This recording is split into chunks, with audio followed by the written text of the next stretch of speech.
저희 모델님 이렇게 앉으시면 안 되는데. 네. 이렇게 앉게 되면 이렇게 다리를 꼬게 되면서 이쪽 중둔근이 굉장히 스트레스를 많이 받아요. 이렇게 되면은 약간 한쪽이 손상되고 약간 골반이 비대칭이 될 수가 있고 척추 측만증까지 올 수 있으니까 오늘은 중둔근을 이완하는 방법을 알려드릴게요. 그래서 다리를 많이 꼬시는 분들은 꼭 영상을 보고 오늘 알려드리는 스트레칭이랑 근막이완을 따라해 보시길 바라겠습니다. 자, 중둔근 근막이완 방법을 알려드릴 건데 옆으로 편하게 누워보세요. 아주 편하게. 아주 쉬운 겁니다. 편하게 그냥 누워만 계시면 돼요. 자, 중둔근 같은 경우에는 대둔근이랑 다르게 옆에 엉덩이가 이렇게 나와 있는 부분인데 이쪽이 아까처럼 다리를 많이 꼬고 있으면 많이 뭉쳐요. 그렇게 되면 눌렀을 때 굉장히 아프거든요. 아파요. 네, 이쪽이 중둔근 같은 경우에는 이렇게 일자로 되는 게 아니라 약간 사선으로 뭉쳐 있기 때문에 보통 이쪽이 많이 뭉치게 되는데 아까처럼 다리가 이렇게 꼬여 있게 되면서 한쪽이 스트레스가 많이 받아요. 그래서 많이 늘어나요. 근데 이 상태가 비대칭이 심하게 되면 골반까지 틀어짐 현상이 나타날 수가 있고 스쿼트 할 때 약간 한쪽으로 이렇게 일어날 때 한쪽으로 쏠리는 경향이 있어요. 그래서 이쪽을 항상 근막이완 해주셔야 되는데 이쪽 그 중간에 있는 이쪽 가장 튀어나와 있는 뼈를 기준으로 봤을 때 그렇죠. 이쪽. 네. 진짜 많이 뭉쳐 계시네. 되게 다리를 많이 꼬고 계신가 봐요. 스트레칭을 안 해요. 스트레칭을 진짜 많이 안 하셔서 보시면은 이 텐션이 많이 잡힌 데가 이쪽이 되게 많이 잡혀 있어요. 그래서 이쪽 뼈를 기준으로 봤을 때 이 뒤쪽 안에 깊숙이 들어가는 이쪽 중둔근이 지금 제일 많이 단축이 되어 있는데 안에 보시면 여기 좀 딸그락거리는 거 느껴지죠? 여기 안에 여기가 제일 아플 건데 이쪽이 제일 많이 뭉쳐 있어요. 그래서 혼자 자가로 하는 방법은 이렇게 엎드린 상태에서 이쪽 가장 튀어나오는 골반뼈 뒤에 안쪽이 깊숙하게 들어가는 부위가 있어요. 여기가 중둔근이 시작되는 지점인데 이쪽이 보통 제일 많이 뭉쳐요. 그래서 혼자서 할 때는 손으로 이쪽을 자가로 이렇게 눌러주시는 거예요. 그렇죠. 네, 쭉 힘안 줄래요. 그렇죠. 쭉 눌러주시는 거예요. 그래서 조금 가까이서 한번 보여드릴 건데 이쪽 골반뼈 뒤에 있는 이쪽을 여기서 이렇게 누르면 깊게 들어가는 부위가 있어요. 이쪽을 그렇죠. 이쪽부터 보통 시작이 된다고 보시면 돼요. 그래서 이쪽이 제일 많이 뭉쳐서 여기를 많이 풀어주셔야 전체적으로 중둔근을 이완시킬 수 있기 때문에 이쪽부터 시작해가지고 이쪽 라인을 타서 이렇게 이완해 주는 게 좋아요. 높이 올라와 있는 부분이 제일 많이 뭉치기 때문에 이쪽 라인을 따라서 여기 이쪽 라인을 따라서 바늘하는 것 같아요. 네, 쭉 하면은 또 이쪽 뒤쪽에 뭉치는 구간이 찾을 수 있어요. 그래서 이렇게 라인을 따라서 스트레칭을 한다고 생각하고 제일 많이 풀어야 되는 건 이쪽. 그렇죠. 네, 이쪽을 많이 풀어주시면은 도움이 많이 되세요. 그래서 이따가는 이런 롤링을 할 수 있는 이런 폼롤러나 아니면 이런 땅콩볼 같은 거를 활용하는 게 좋은데 이거를 이 자리에 두고 혼자서 자가로 누르는 법을 알려드릴게요. 한번 반대편 한번 해볼게요. 다리 펴고 여기도 똑같이 앞쪽 골반 위치를 찾았으면 골반 뒤쪽에 있는 중둔근이 시작되는 지점을 누르면 이거 네.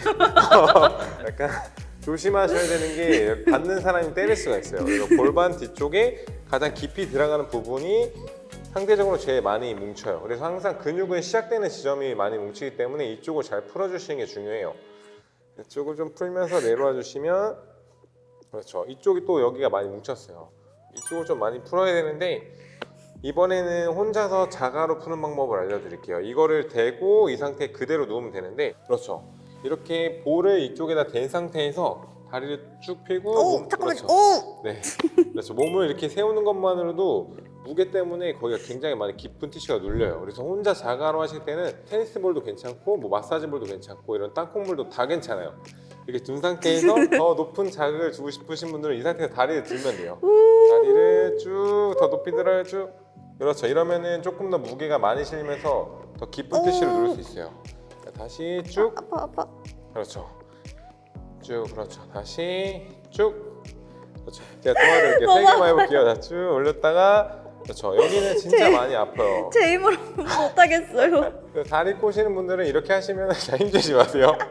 이렇게 하게 되면 다리 꼬시는 분들은 진짜 많이 뭉치니까 꼭 이렇게 쭉 그렇죠. 근막이완은 꼭 해주시길 바랄게요. 오케이, 자 반대편도 해볼게요. 정확한 위치를 한번 보여드리면 엎드린 상태에서는 이쪽 골반 이 옆쪽에다 두면 돼요. 골반이 있으면은 이 위쪽에다가 여기다 정확하게 누르면 이렇게만 누르고 네, 소리가 나야지 정상이에요. 그래서 이쪽에다 대고 누른다고 생각하고 이쪽을 많이 풀어주시는 거예요. 자, 반대로 누워서 항상 상체는 완전히 긴장을 풀어서 바닥에 붙여주세요. 이래야 조금 더 깊은 티슈가 눌려요. 그래서 항상 골반이 똑같이 뒤집어지지 않게 천장을 보게 둔 상태에서 아픈 부위에 정확하게, 그렇죠. 항상 여기서 중요한 게 골반 뒤쪽에 깊게 이렇게 쑥 들어가는데, 그렇죠. 여기에 위치를 정확하게 시켜주셔야 돼요. 이쪽. 네, 여기도 똑같이 아까 말한 것처럼 다리를 올리게 되면 조금 더 무게가 실리고 중둔근이 움직이게 되면서 조금 더 깊은 티슈를 누를 수가 있어요. 그래서 중둔근이 뭉치게 되면 골반 비대칭이 올 수도 있고 보행에도 약간 조금 틀어질 수도 있고, 그게 장기적으로 가게 되면 스쿼트 할 때 틀어짐도 있기 때문에 꼭 중둔근이 뭉치지 않게. 그리고 더 좋은 거는 다리를 안고 는 습관을 가지시는 게 더 중요하니까 이렇게 근막이완 해주시고, 만약에 이런 볼이 없다 하시는 분은 그냥 맨몸으로 할 수 있는 스트레칭도 알려드릴게요. 자, 한번 앉아볼게요. 자, 아주 간단한데 그냥 이렇게 다리를 펴고 옆에 이렇게 대고 이렇게 쭉 해주시면 돼요. 다리가 안쪽으로 들어가고, 그렇지, 대고 몸을 쭉 세우시면 돼요. 그렇죠, 그렇죠. 네, 이렇게 쭉 핀 상태에서 다리가 옆에 이렇게 된 상태에서 이 팔로 조금씩 밀면서 몸을 세우시는 거예요. 그러면은 이쪽 중둔근이 같이 스트레칭이 돼요.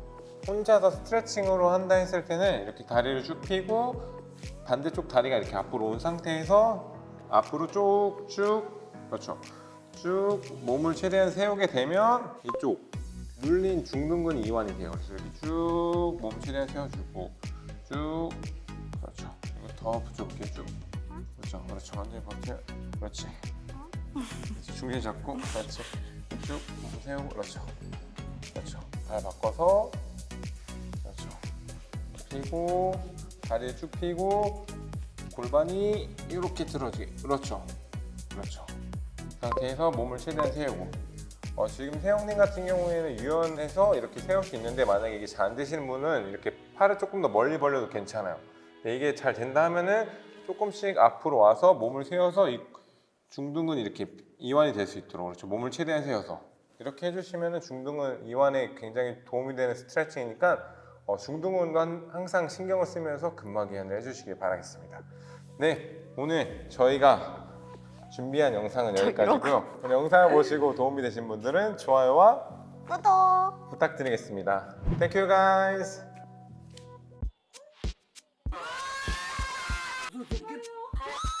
마지막 10번째는 뭐를? 여긴 같은 상황이가 아니라고요.